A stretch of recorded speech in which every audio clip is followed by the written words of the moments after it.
What's up guys, and welcome back to the channel. You know we don't like to waste a whole lot of time around here, so let's go ahead and hop right into the events of this week 30 years ago, June 17th, 1991. It's been a week of absolute chaos in the Philippines, as the eruption of Mount Pinatubo has caused the death of at least 76 people at this time. Most of the deaths occurred as eruptions intensified Saturday and early Sunday. Evacuation orders have been increased, and 20,000 Americans are beginning to board ships to come to the United States. Newly released data from China's 1990 census supports previous suspicions that millions of little girls are missing. Roughly 5% of all infant girls born in China are unaccounted for. That is some scary, dystopian, otherworldly stuff, man. Check out this snippet from the New York Times on this date. Are they killed at birth, drowned in a bucket of water by the midwife, or instructions from parents who want a son rather than a daughter? Or are they given up for adoption? Or perhaps they are raised secretly to evade the one-child policy. Some evidence suggests that a combination of these factors accounts for the missing girls, although officials usually insist that very few are killed. Obviously, overpopulation is a problem on the planet. It's a serious problem, but this isn't a good solution.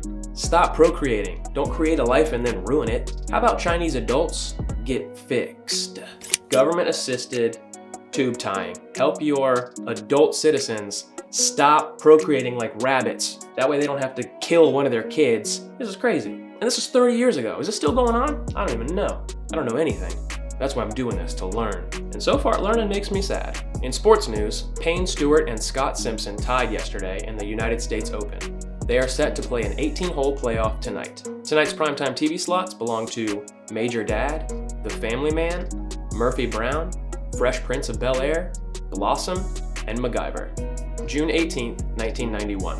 Today we see that the law that laid the legal foundation of apartheid by classifying all South Africans by race from birth was scrapped today by Parliament more than 4 decades after it was enacted. And for the record, I did have to look up the pronunciation of this word before I just did that recording because I thought it was apartheid.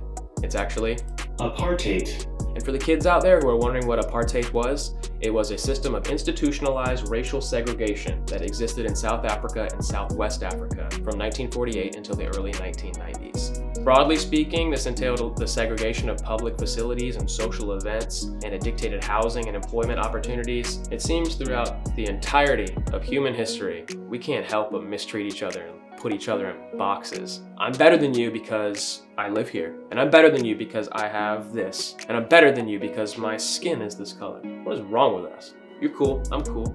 Wanna go play racquetball? All jokes aside though, what an amazing day in history. Shout out President F.W. de Klerk of South Africa. What else? The remains of President Zachary Taylor were delicately removed from his 141-year-old crypt yesterday. His hair, nails, and bones will be examined for arsenic poisoning to finally bring about some closure as to how he actually died. So we touched on this briefly last week, and we learned that Zachary Taylor's official cause of death was labeled as cholera, but I guess at the time there was a conspiracy theory that he was poisoned. So that's why they're digging him up, just to confirm or deny that theory.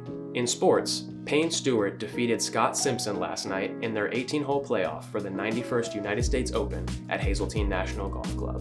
Tonight's primetime TV slots belong to Rescue 911, Who's the Boss, Head of the Class, and Roseanne. June 19th, 1991. The death toll from the eruption in the Philippines has risen to 140 as more bodies were discovered yesterday. Locals have walked tens of miles through ankle-deep ash to reach safety in Manila. People are suffering with food and water shortages, and reports of looting have begun to surface. Tonight's primetime TV slots belong to Rescue 911, The Family Man, Night Court, Wonder Years, Growing Pains, and Doogie Howser. June 20th, 1991. Today we see that Pablo Escobar, one of the world's most violent drug traffickers, surrendered to the authorities in Colombia yesterday, just hours after an assembly writing a new constitution voted to ban extraditions of Colombian criminals. Colombian officials said that Mr. Escobar, a 41-year-old multi-billionaire, was picked up by helicopter at an undisclosed location and flown to a luxurious prison that was especially prepared just for him in his hometown Envigado near Medellin. Mr. Escobar has been accused of ordering the killing of a justice minister, an attorney general, the editor of one of Colombia's leading daily newspapers, and 3 presidential candidates, and has been implicated in the bombing of an airliner in which 107 passengers died. Dude, Pablo Escobar has been so glorified in our current culture and society, and he was legit a terrorist. Tonight's primetime TV slots belong to The Cosby Show, A Different World, Cheers, Wings, The Simpsons, True Colors, and Beverly Hills 90210. June 21st, 1991. In a major libel decision, the Supreme Court ruled today that fabricated quotations attributed to a public figure may be libelous only if the alterations materially change the meaning of what the person actually said. So this is actually a pretty important case in the Supreme Court's history, at least pertaining to the First Amendment. Also on this day in history, yours truly turned 2 years old. Yay! You can wish me a happy belated birthday in the comments if you want, thanks. Tonight's primetime TV slots belong to True Detectives, America's Most Wanted, Full House, and Family Matters. June 22nd, 1991.